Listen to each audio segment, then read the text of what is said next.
Hello and welcome to another episode of the Human Guinea Pig Project.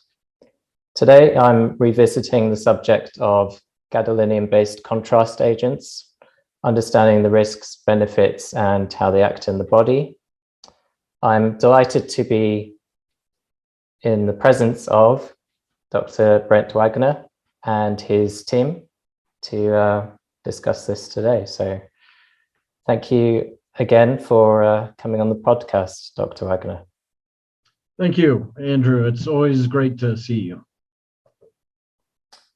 Now, I suppose we don't want to go over old ground too much, but could you just start by saying a bit about who you are and I think also a statement about what you do and your research at the University of New Mexico. I greatly appreciate that. And also I have to give the same preamble as I did the last time we spoke. What I say is not the opinion of the University of New Mexico Health Science Center, nor is it the sponsor of the Kidney Institute of New Mexico, which I direct. The Kidney Institute of New Mexico is thanks to a partnership with the Dialysis Clinics Incorporated. And also I need to mention that I hold an associate professorship with medicine at the UNM Health Science Center, but I'm also the chief of staff for research at the New Mexico VA healthcare system, and also a staff physician in the nephrology section at the VA. And I think that's all the preamble that I have. This is Dr. Tony Zamlukas, also a nephrologist here at the New Mexico VA healthcare system. And also he's one of my mentors when I was a medical student. I suppose it'd be a good idea now to introduce the rest of your team as well. We have the benefit of having their insights on this call as well. So I'm very thankful for that. The microphone is not working, so I could do it for you if that's all right. So Dr. Escobar is a research veterinarian. She did her School of Veterinary Medicine training in the country of Colombia. And then the United States was lucky to get her around 2001. And then she started doing cardiology research in, it was South Carolina, right? South Carolina in 2000, up to 2006. She partnered with a good friend of ours, Mary Lindsay. Mary Lindsay then came to San Antonio, which is where I met her. And that's when I started interacting with Dr. Escobar. And when I came out to Albuquerque, New Mexico in 2018, we were lucky to have Dr. Escobar come with us. Julie, do you want me to do your introduction too? Well, I mean, you can add on if you'd like. I was just going to say I'm the program manager for the Kidney Institute of New Mexico. I kind of help coordinate everything behind the scenes for Dr. Wagner. And then we'll go chronologic. That goes right back up to Josh. Joshua De Aguero is our PhD student in biomedical sciences graduate program. And so it was first Julie, and then Patty, and then Josh. And then the latest all-star that we were lucky enough to recruit is Dr. Doc Ladney. You want to give a thumbnail, Dr. Doc Ladney? Yeah, he does miming as a he specializes in the French art of mime. Dr. Doc Ladney has got DNA of the Department of Medicine. He's a talented PhD who's served under just about every medicine chair since I left Albuquerque, New Mexico from medical school in 1999. So he really knows the institution very well. And Dr. Dagladny, he's got some phenomenal findings just within the last couple of months. Together with he was able to procure a human kidney, and then Dr. Escobar was able to coordinate this with Josh getting the stuff imaged, and we've got some great findings from our main campus thanks to Dr. Adrian Brearley in the last month. And also we work with a person from Earth and Planetary Sciences at UNM, Mehdi, Dr. Abdul Mehdi, and he is able to detect the gadolinium in these human tissues. And then most recently, Amy Cunningham. Do you wanna give a thumbnail, Amy? Sure. So I'm a research coordinator here at the University of New Mexico and the Clinical Translational Science Center. We serve a lot of the ongoing clinical trials and studies here at the university, but we're happy to work on this gadolinium study where I personally just recruit the patients and schedule them for their visits. And then I also help conduct the study visits where we just discuss participation in the study, what that entails. And that includes taking just a standard blood draw, taking a fingernail sample, a scalp hair sample, and then also providing participants with their instructions and supplies for their 24-hour urine collection, all of which is tested for the presence of gadolinium. And these participants are folks who have had scans with gadolinium-based contrast agents, and also folks who have had no known exposure to gadolinium, but perhaps have incidental environmental exposure. That's very interesting that you're looking at incidental exposure as well as, well, non-incidental. That's actually the first question I was going to ask, carrying on from the last time I spoke to Dr. Wagner, just about how this research has progressed since we last spoke, and how you're testing exposure through different methods. So when we last spoke, I think we had just found, using some of our laboratory models, that gadolinium, it activates bone marrow cells. We knew that bone marrow, it remembers that it's seen gadolinium contrast before. And it, as we've known since 2006, it has systemic consequences. You can see problems in the skin, the muscle, the ligaments. It's been known really since its introduction that it can be toxic to the kidneys. And so when we last spoke to you, we found that in the kidneys, it can cause a change in the way that the kidney cells generate energy. It's something called the Warburg effect, which is something that's been described in cancer. This is also called glycolytic shifting, where there's a difference in the energy that a cell gets from glucose and how that's processed through the mitochondria. Well, we found an interesting state where this really impacts the kidney cells from where they are in a control state, and that this substance, it can cause dyslipidemia. It causes an elevation in LDL cholesterol. It causes an elevation in total cholesterol, which is something totally bizarre, because it's just it's an alien rare earth metal. There's no sugar or anything that we're putting into it, but it's causing the exact same effects that we see as in metabolic syndrome. And so since that time, thanks to Josh and Patty, we've had an agreement with a laboratory called the Center for Integrated Nanotechnology. This is a partnership between the Los Alamos National Lab and Sandia National Labs. And they're interested in just that. They're interested in nanoparticles and these very small, these really small particles. And so in 2017, we were the first to report that gadolinium-based contrast agents, they cause the formation of these gadolinium-rich nanoparticles in the skin and in the kidney from our models. And so Josh and Patty and I, we got badged to go to this national laboratory and explore this in our samples.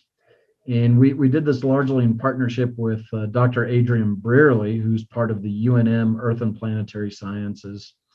We were able to find these particles using his microscope, and then we could take them to the scent laboratory microscopes and get a very good detailed picture of this, and also do analysis of the elements that were in there.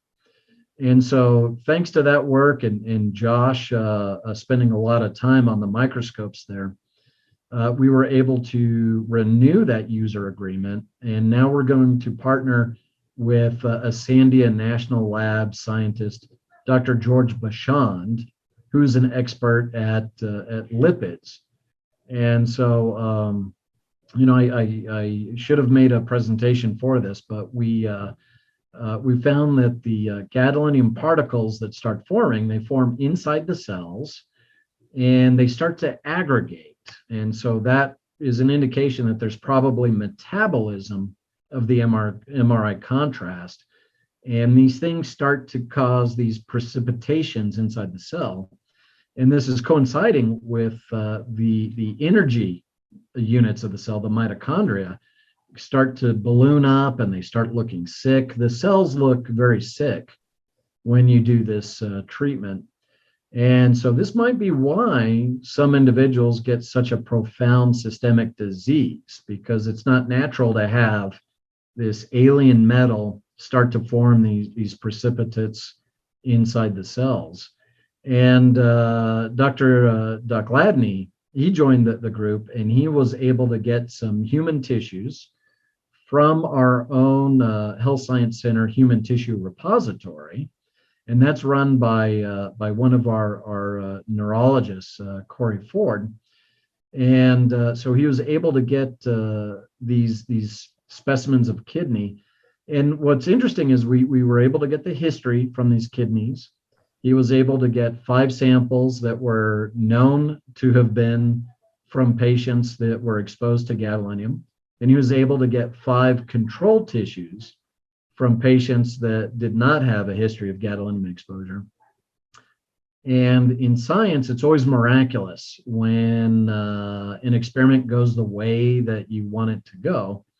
And in this case, it did. When we took these specimens to the University of New Mexico Earth and Planetary Sciences, our friend Mehdi, he discovered gadolinium only in those specimens that had a history of gadolinium exposure. And so, you know, in science, it could always turn out in any way, you know, and this is how nature tells you the truth, is when you have an objectively designed blinded experiment. Well, it turned out that in every one of the samples with a history of gadolinium exposure, we detected gadolinium in those specimens. And so Dr. Escobar and Josh took these specimens to our transmission electron microscopist expert, Tamara Howard, just downstairs. And we got some nice photographs of that. And then just last week, she told me she found the exact same nanoparticles in human tissue, in human kidney, that we've seen in our experimental models. So this is very big. Yes. And do you see any differences between different forms of gadolinium with that, and also maybe different brands even, or are they all the same? Is it just gadolinium is gadolinium? Yeah, so that's the next thing. We don't have the brands that these individuals have been exposed to. But what I can say is these kidneys were procured in the course of routine medical care. None of these patients was part of an experiment where they were giving massive repeated doses of gadolinium, as far as we know.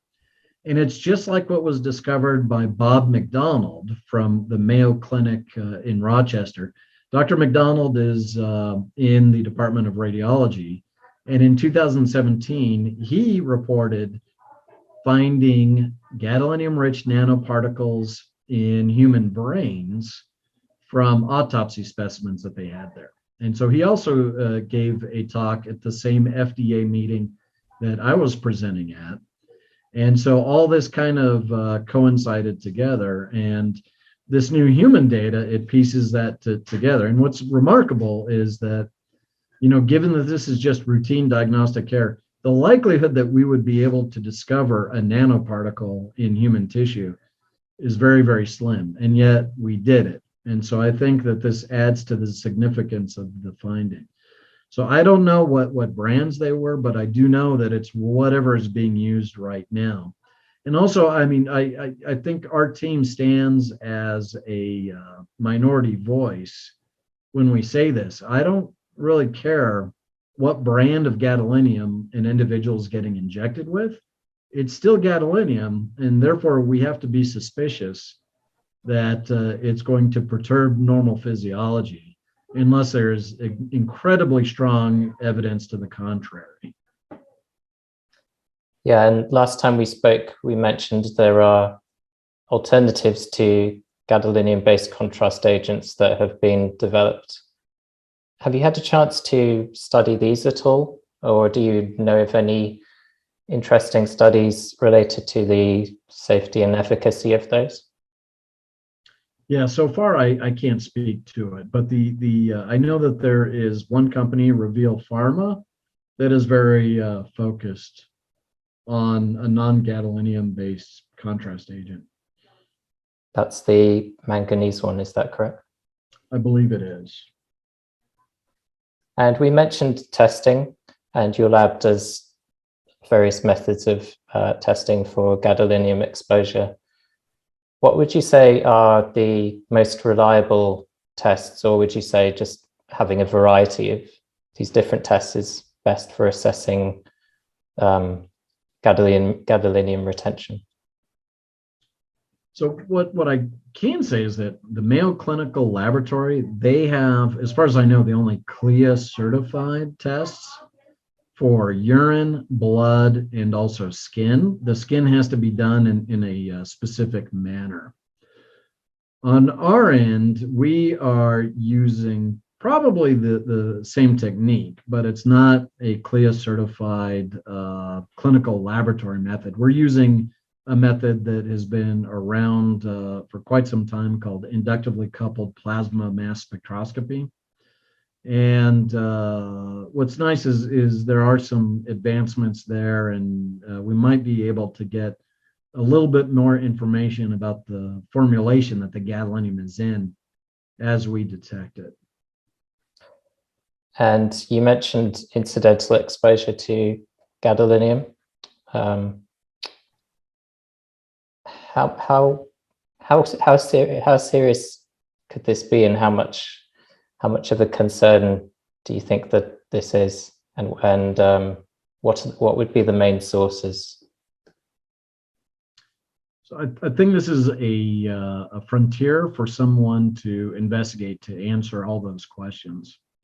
One thing that we do know is that gadolinium concentrations have been rising in surface waters and therefore tap waters over the last 20 years. And so this was noted decades ago as these diagnostic centers that had MRI capability started proliferating. And so the reason for this is that the gadolinium metal itself is toxic. It's pretty highly toxic. And so these formulations for an MRI contrast are chemicals, they're organic chemicals with nitrogen residues on them that envelop the gadolinium to do two things. It helps to detoxify the gadolinium, and it also helps the body to eliminate the gadolinium. And so if you take a look at the chemical formulations of every brand of MRI contrast, it is very similar to a molecule that we use in the lab all the time called DTPA. DTPA is used to chelate calcium, to bind calcium. So because gadolinium, it's got fantastic properties as an element. And we're being joined by Marty Kirk, who's in the Department of Chemistry and Chemical Biology. Marty can tell you a lot more about what makes gadolinium special. What I know as a nephrologist is that it interacts with water molecules. It causes like a magnetic polarization of the hydrogens on those molecules. And when you turn on an MRI field and then turn it off, there's a property called relaxivity, and that helps you detect the signal that gadolinium enhances when you inject it into the bloodstream of a human being. So the gadolinium molecule is detoxified by these proprietary pharmaceutical formulations, and almost all of them, your elimination of these contrast agents, it ranges from 50% to 100% kidney. So you pee out the gadolinium almost entirely in most cases. And when I say almost entirely, 95%. There's always a residual as these agents start to compartmentalize in places that the circulation cannot readily access. And so a lot of that contrast agent winds up in the sewers. It winds up in hospital effluents. It winds up in municipal sewers. And these gadolinium-based contrast agents, they enter the water system. And the wastewater treatment plants, they can't remove these formulations. They're very difficult to remove. And so the only way to remove it from the water is by using something that's expensive, like reverse osmosis. So the gadolinium contrast, it enters the surface waters. It enters the waters that are used for irrigation. And so it has found itself into water supplies. And you can find papers where invertebrates are filtering it, where it's entered the soil. Also, in some countries use these rare earth elements for agricultural purposes as well. And so now, and they've detected gadolinium in tap waters just throughout the world. And even in Germany, they've found it in soft drinks that have been made from tap waters. And so, Dr. Kirk, would you be able to give an introduction and then correct anything that I said about gadolinium and what makes it such a special element? Well, my name's Martin Kirk. I'm a professor of chemistry and chemical biology at UNM. I'm a spectroscopist with an interest in the bioinorganic chemistry of molybdenum and tungsten. And I don't have anything to correct, but I might add about some additional complications of gadolinium potentially substituting for. I came late, so maybe this has been discussed, but substituting for calcium sites in calcium metalloproteins and metalloenzymes. I'm kind of new to the game, and although I'm an experienced inorganic and coordination chemist, my actual experience with gadolinium is somewhat limited, particularly in a biological context. And so my training has been by the seat of my pants over the last 12 months or so. But it appears that although most of the gadolinium is eliminated in the urine, it does concentrate in the bones. Again, that's a calcium gadolinium type substitution. But I, with my limited experience, I sort of hypothesized that this goes a bit more than just gadolinium in bone and gadolinium in tissue, but how this affects metabolism in humans with this sort of gadolinium calcium substitution into various enzymes and/or various metalloenzymes or metalloproteins. As a question for anyone who wants to pick it up, in terms of someone who has already been shown to have gadolinium retention, what would be the best chelating agents that can bind gadolinium with good affinity? Well, Brent, I suppose among the best would be the ones that have been developed for the contrast agents, correct? Yeah, so there is each one of the brands of contrast. It's given as a chelated form of gadolinium, and like we mentioned, these formulations all bind gadolinium with a very high affinity. And Dr. Kirk can correct me with respect to the numerical measurements that they use to measure each. But regardless of the formulation, they express it in a term which is measured in vitro, which is called the conditional thermodynamic stability constant. And then there's one that looks that's more on the physiological realm, which is called the conditional rate constant. And these, in biochemistry, we are taught about interactions between two different molecules. They might bind, and they may bind with a very high affinity. They may bind with a low affinity. And so in the field of nephrology, we use this all the time because we're always looking at acids and bases and how acidotic a patient might be. And so we take a look at that number, and then we know how many molecules are in a dissociated form on one side of the equation and how many are associated when we look at a pH, for example. And so with these pharmaceutical compounds, they bind gadolinium with a very, very, very, very high affinity. And so the companies will provide the numbers for how tight the gadolinium is bound, but physiologically, it's still very impressive. You're not going to have a lot of gadolinium liberated from the pharmaceutical formulation when you take a look at it in terms of minutes. You have to wait a number of weeks at a very low pH to see that dissociation. What you're asking, though, is for people who are undergoing chelation therapy, what are their choices? I think the choices are EDTA, DTPA. There's a new one that is being investigated by researchers at Berkeley, and that company is called, I think, Hopo Therapeutics. And a good number of those, they will bind gadolinium tightly. But from a physiologist perspective, I'm wary of this. Anytime we want to introduce a therapy to human beings, it's got to be rigorously tested. You've seen it. It's hard enough to get a vaccine passed through a drug regulating agency like the FDA. And a lot of these authorizations are still on the emergency use authorization only.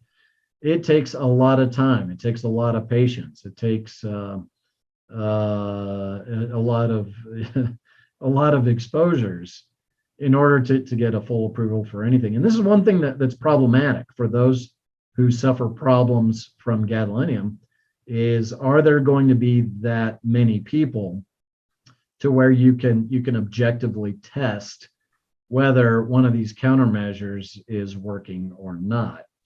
And so as a physician, this is something that concerns me. I would like to do my best not to cause any harm at all. And we do need to have a mechanistic understanding of what is really going on in the individual, so that there's a rational approach to the therapy. So the problem that I have with chelation is that there's a lot of gadolinium that are in compartments that you cannot get to with chelation. The brain, for example, if the gadolinium is inside a neuron in the brain, chelation's not going to get that. If the gadolinium is inside any cell, the chelator is not going to be able to get inside the cell, grab that gadolinium, pull it out. Chelation augments our clearance via the kidney elimination through renal elimination. And so the chelation, it works for things like lead and other metals that are residing in the bone. We're able to pull it out of extracellular sites. But I think that the way that we get it out of intracellular compartments is just by reducing the extracellular concentrations so we can shift the concentration gradient and ultimately coerce that gadolinium out of the cell by doing something like that. So, Marty, what do you think about the chelators and your perspective on using them clinically?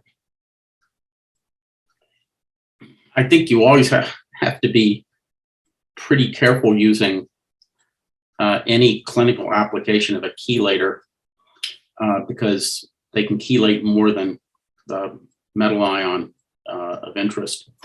But beyond that, so you are doing an MRI experiment or MRI study a patient, takes chelated gadolinium. Most of that is excreted via the kidneys and the urine in the chelated form, presumably.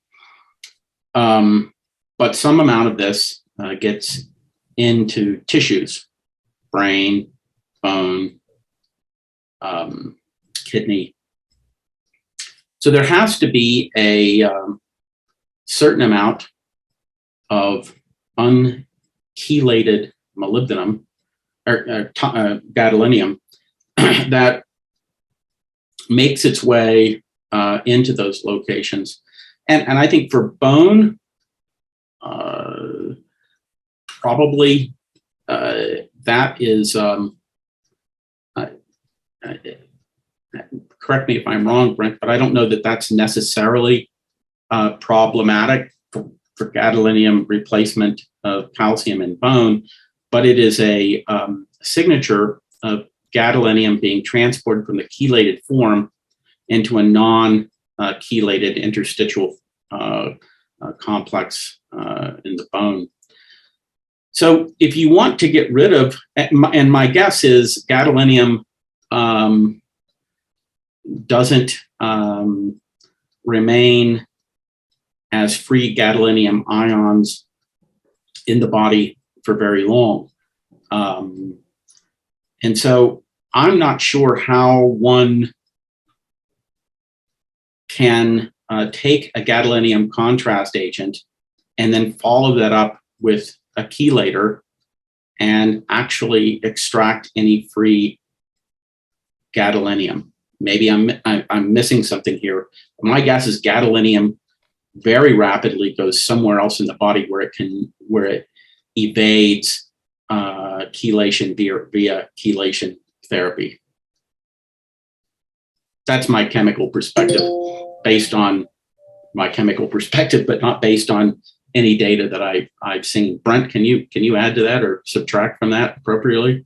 No, I think that's the interesting thing for the worst disease that gadolinium causes, nephrogenic systemic fibrosis, is that patients with bad kidneys, but still functioning kidneys, they're not on dialysis yet, a single dose triggers the disease 8 years later. So that is not a question of the concentration of gadolinium. It's not a question of the body's ability to get rid of it because it's so distant, but something happened to trigger the body to react in a profound manner many, many years after the exposure. And so Brett, is it, do you think it's triggering, or could it be effectively prolonged leaching, that after 8 years you reach a sort of a critical concentration of the gadolinium somewhere else that's doing the damage? If that's the case, it is the quantity of the metal that is still in the body. It's practically trivial, at that point. So I guess that there's a systemic impact.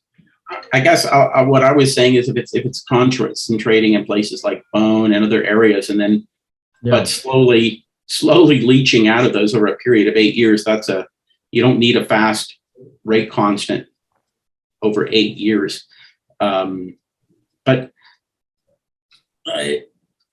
anyway, that was just an alternative.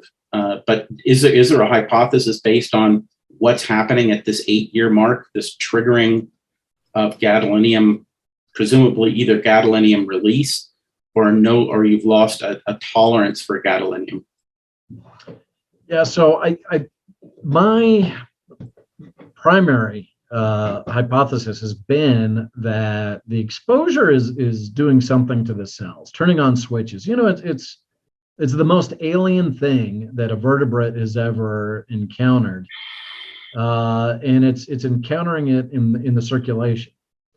And so we do know that the bone marrow gets programmed. The bone marrow realizes it's seen gadolinium before, and so if you re-challenge an organism, the bone marrow comes back with a vengeance and causes systemic fibrosis. And there's a few mediators that we've actually found in the last few months, or actually candidate mediators that are different in control cells when you look at gadolinium exposed cells. And like in bone marrow, we found some of the mediators that we know of, or some markers at least, like CD34 is increased. Complement pathways are also turned on. And we just found this in the skin too in the last week, and also a reduction of a lot of keratin genes. And so I think it's more that when a cell internalizes the gadolinium, it starts to reprogram that cell in some manner, and that probably lends itself to wanting to trigger fibrosis or other systemic effects, depending on if the environment's right. Apart from looking at kidney function, do you know of any other factors that could predict degree of risk? Yeah, so far the two big ones are gadolinium exposure and renal insufficiency. There was a paper from a South Korean patient who was exposed to dotarum, 1 dose of dotarum. She had good kidneys beforehand. She wound up having kidney injury, and then she developed nephrogenic systemic fibrosis from the dotarum.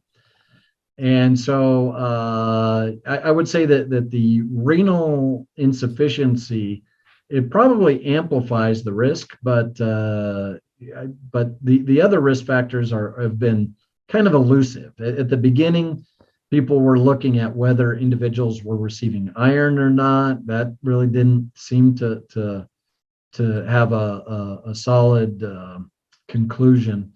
Phosphorus levels have been examined. The acidemia of a patient, which we do see that's a problem with our renal patients, is your kidneys are responsible for excreting acid. And so if your kidneys are not working well, you will build up acid. But we try to control that in our patients by giving additional bicarbonate, or even dialysis helps neutralize that acid. So right now, the primary things we've seen are just the gadolinium exposure itself. Renal insufficiency seems to be an obvious risk factor. But there's this entire population of gadolinium deposition disease. And it's hard to find out why some people have symptoms, whereas so many people tolerate the MRI contrast just fine. And so that's what we want to explore by looking at some of these RNA type studies. It's when you're able to get what RNA messages are made by a cell. They call that the transcriptome, and we would like to see how gadolinium impacts that transcriptome, because in humans we suffer from a variety of diseases. Maybe there's a link between why some people get the condition and others do not. So we're looking at how at metabolism, if you disturb metabolism in some manner, and how this also relates to a rheumatological disease, systemic sclerosis. And one thing that's of note is, and it's also curious because it's pertinent to New Mexico. In the 1980s, a few patients, and they were largely women, were taking a supplement called tryptophan. Well, the tryptophan was tainted with some chemical, and they wound up having a systemic sclerosis. They also had a elevation of a type of blood cell called the eosinophil. That's also the same cell that's responsible for bad asthma attacks and allergies. But these patients ended up having a eosinophilia myalgia syndrome, meaning their eosinophils in the blood went up and their muscles, they had muscle pain. But it was a type of fibrosis that was chemically induced. And then in Europe, there was a case of tainted rapeseed oil. And this was like an industrial contaminant. And this also caused a systemic sclerotic disorder. And then there's stuff that we know that occur in the environment, like exposure to polyvinyl chloride or bleomycin can cause systemic sclerosis. Now, among these, gadolinium is one that causes systemic sclerosis in humans. It's injected in humans all the time. And so I think by following this path, we'll understand more about how in these environmental sclerotic diseases are caused. I actually I read an article recently proposing that risk of retaining gadolinium could be higher after having radiotherapy treatment.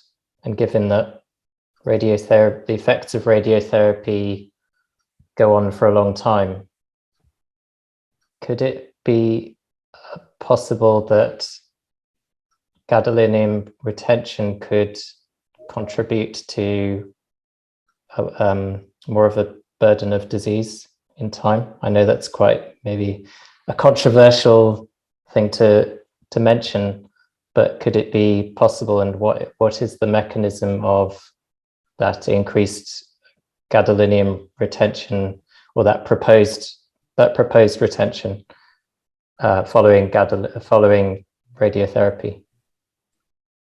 Yeah, I'm interested in this. If you could send me that article, I'm happy to take a look at it. I can't. We're studying the retention of gadolinium in patients. Some of them have symptoms from gadolinium. Some of them are symptom-free.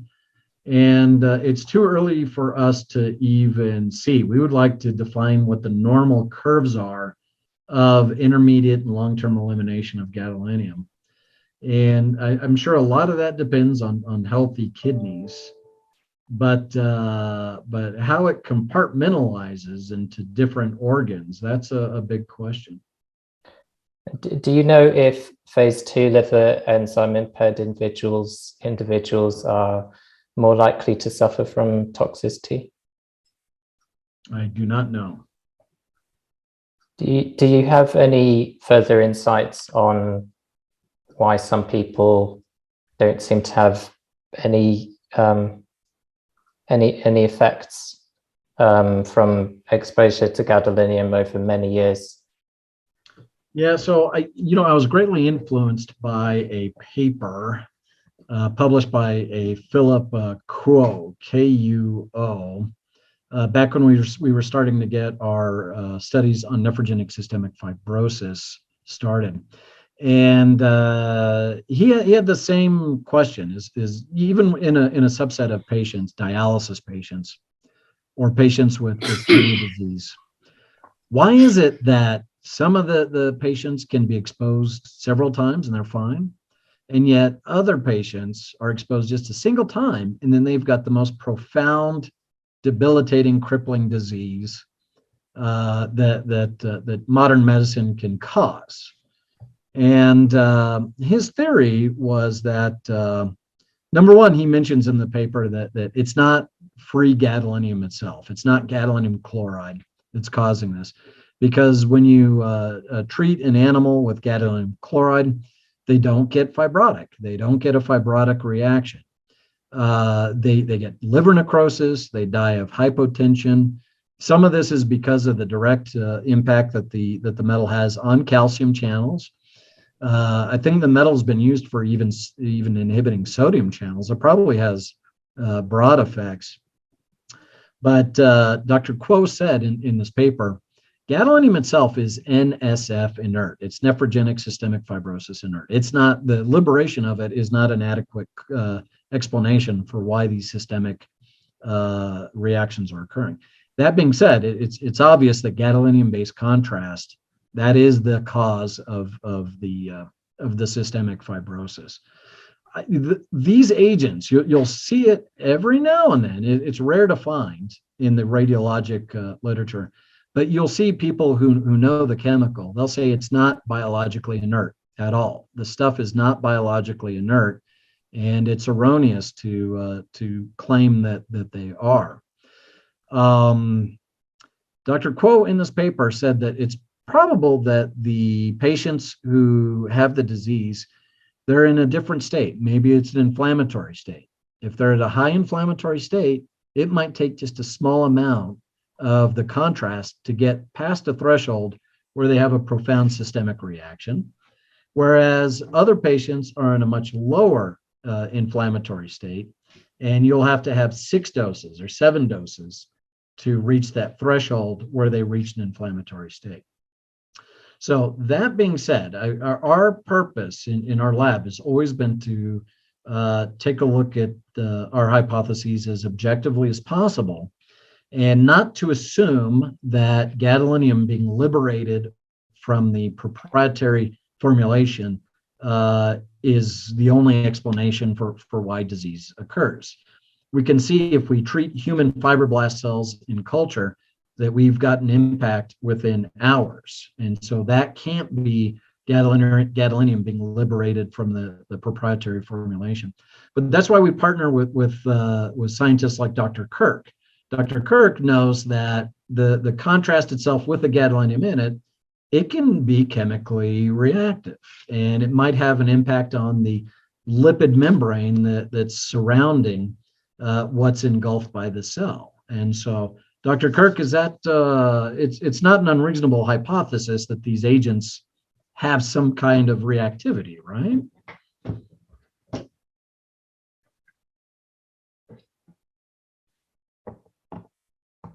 I was muted. If you think about the fate of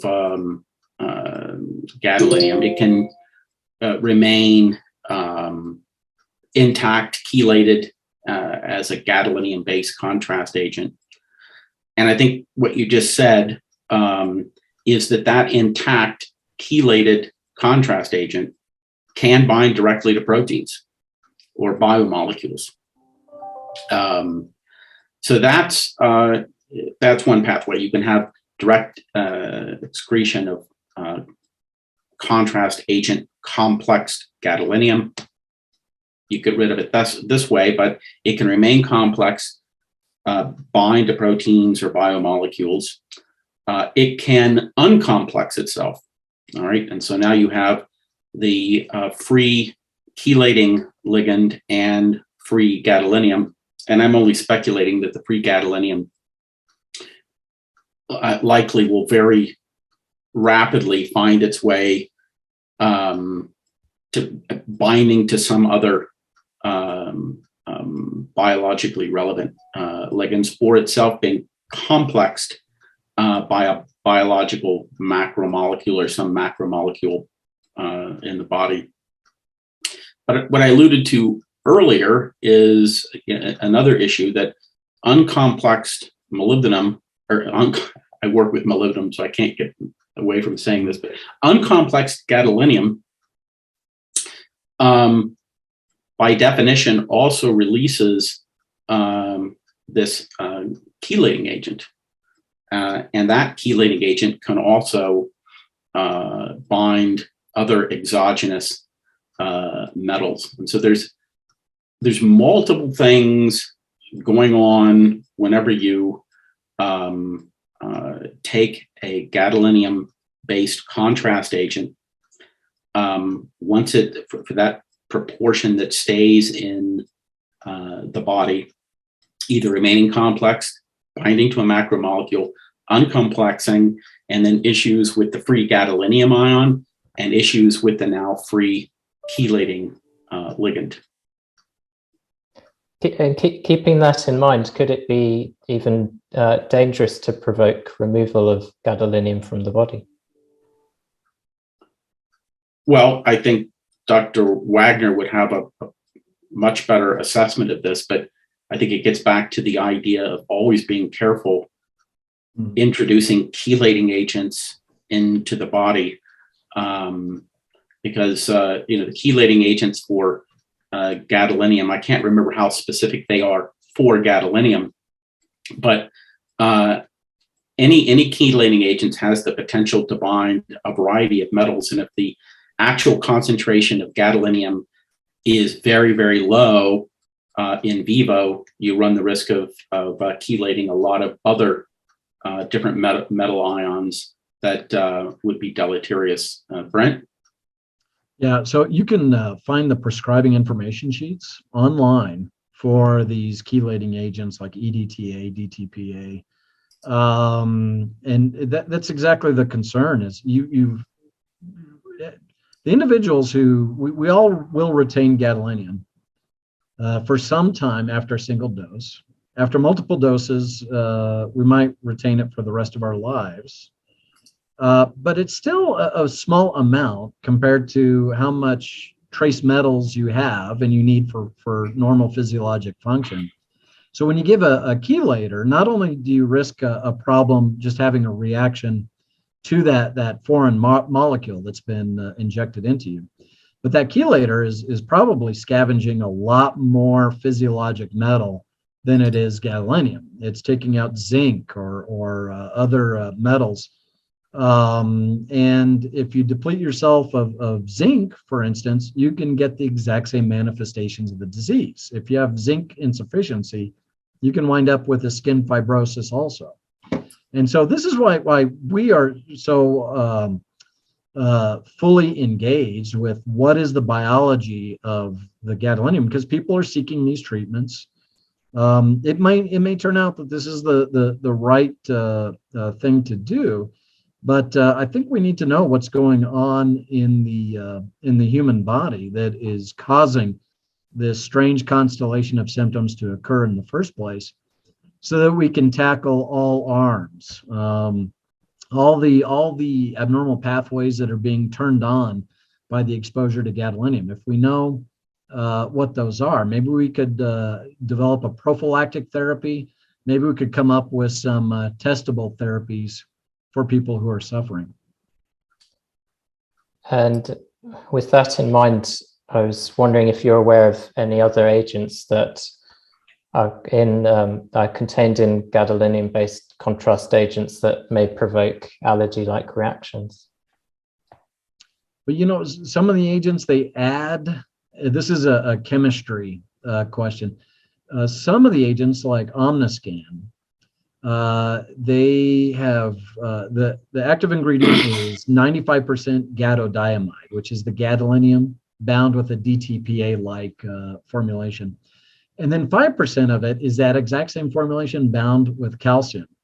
When you have both of these, when you have the excess of that chelating ligand, that actually helps keep gadolinium in the bound state.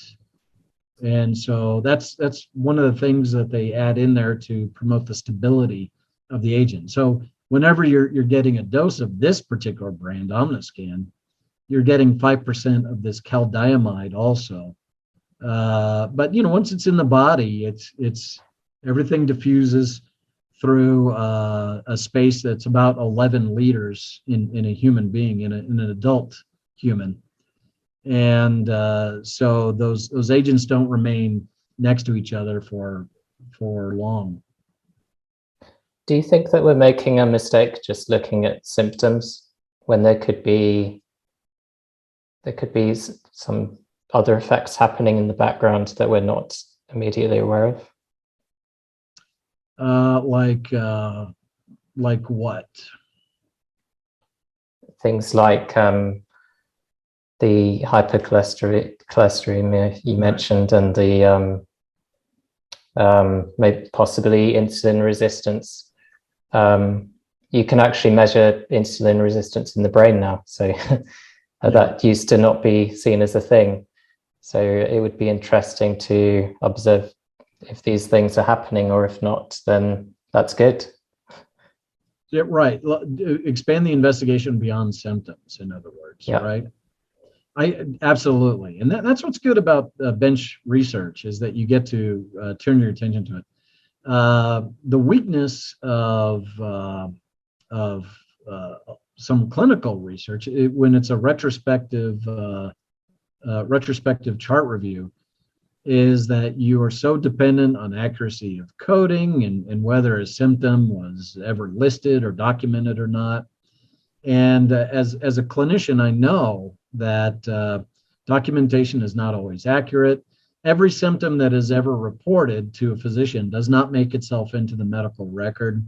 And also, we're biased in how we test. You know, just because you go to your physician does not mean we're going to get your cholesterol every single time that you come and visit us. And a lot of people, it's biased because they're so healthy, they never even enter the medical system.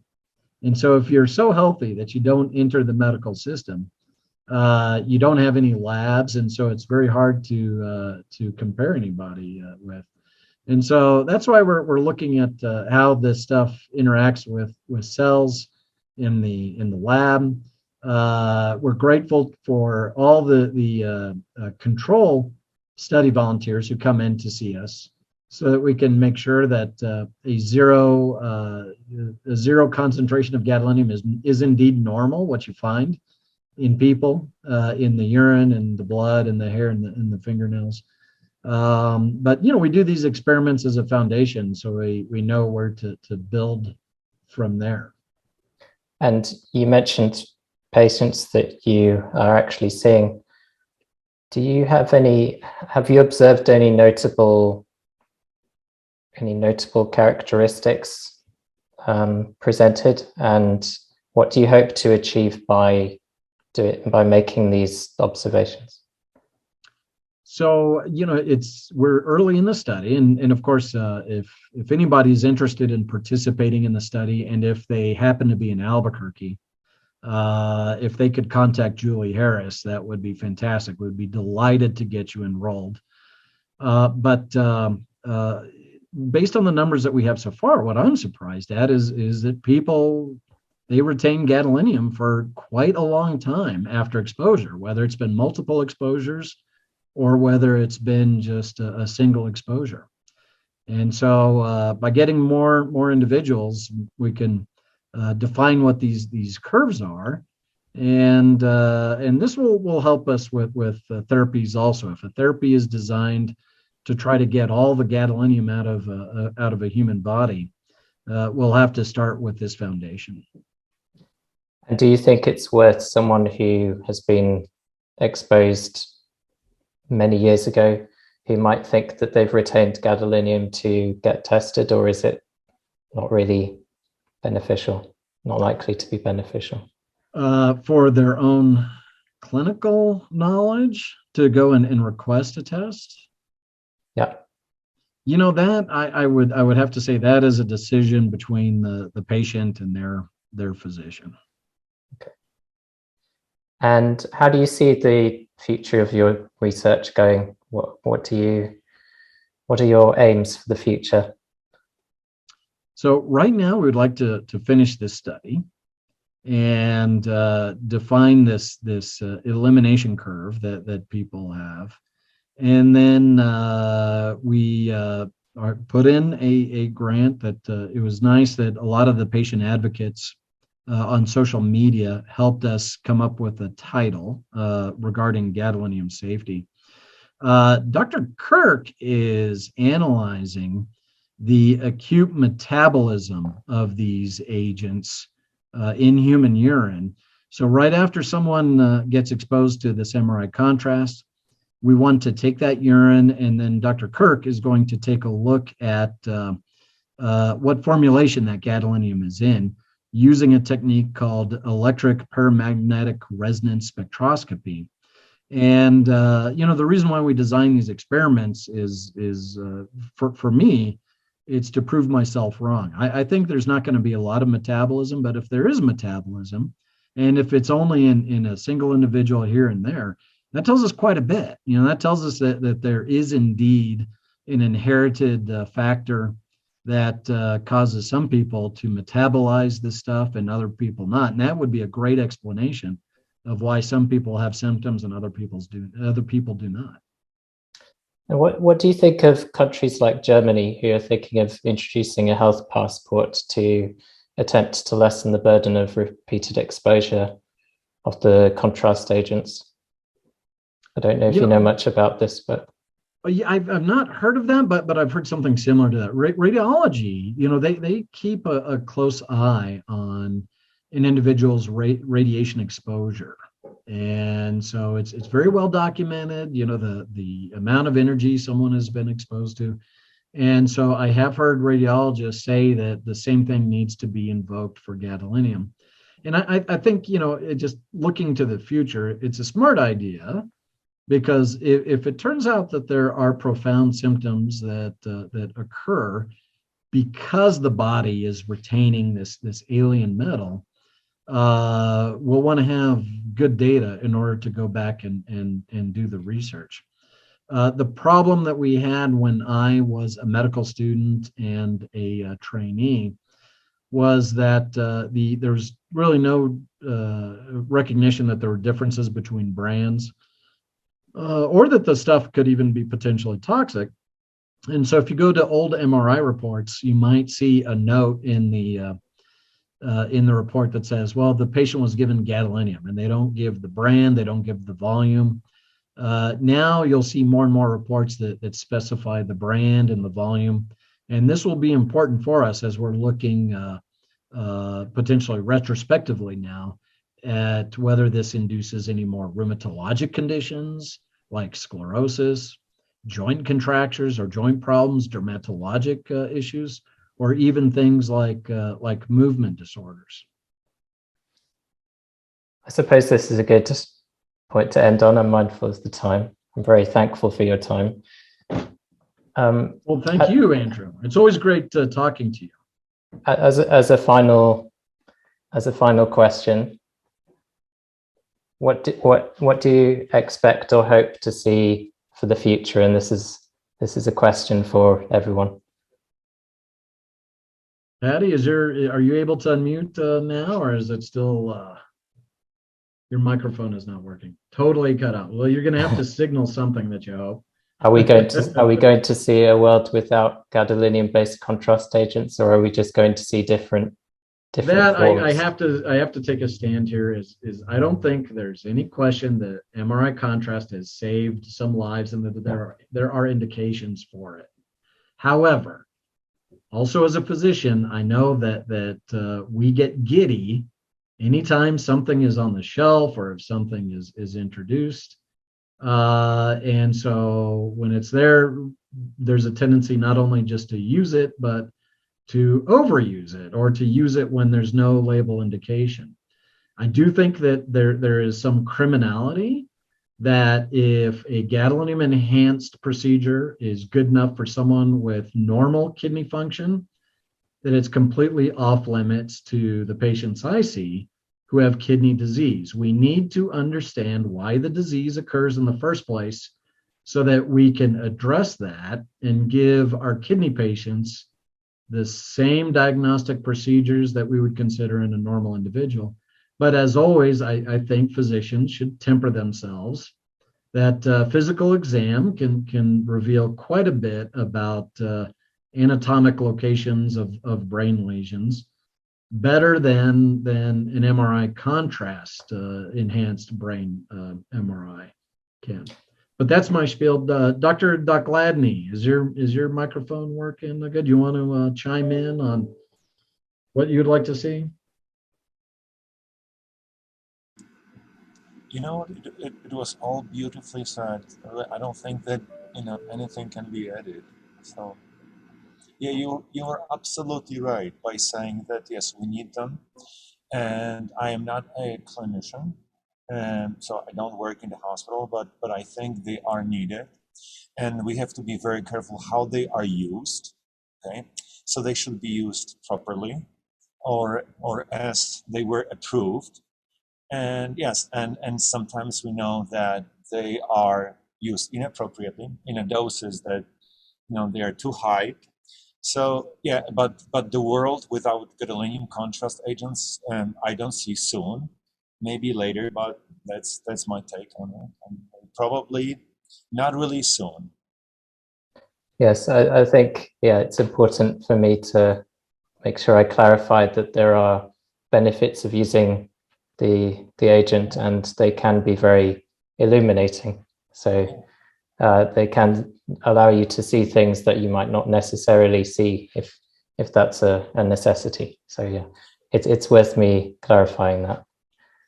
But Andrew, I think one important thing is that it's great that we can study this and we can learn more about this, and that's why it's not only, I mean, it's important for us as scientists, but it's also important for public, and more we know, safer it will get. So Yeah. I think this is very important message, right? That yes, they must be studied.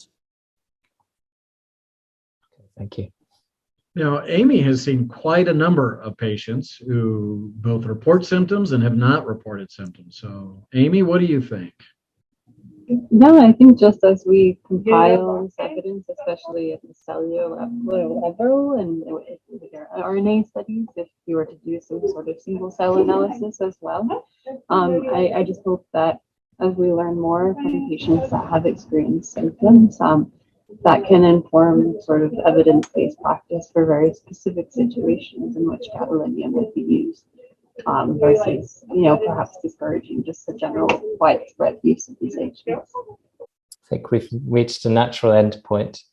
So I'd just like to say thank you so much, everyone, for your time. I really appreciate it. And thank you for all the work that you're doing to have all the information that we have, really.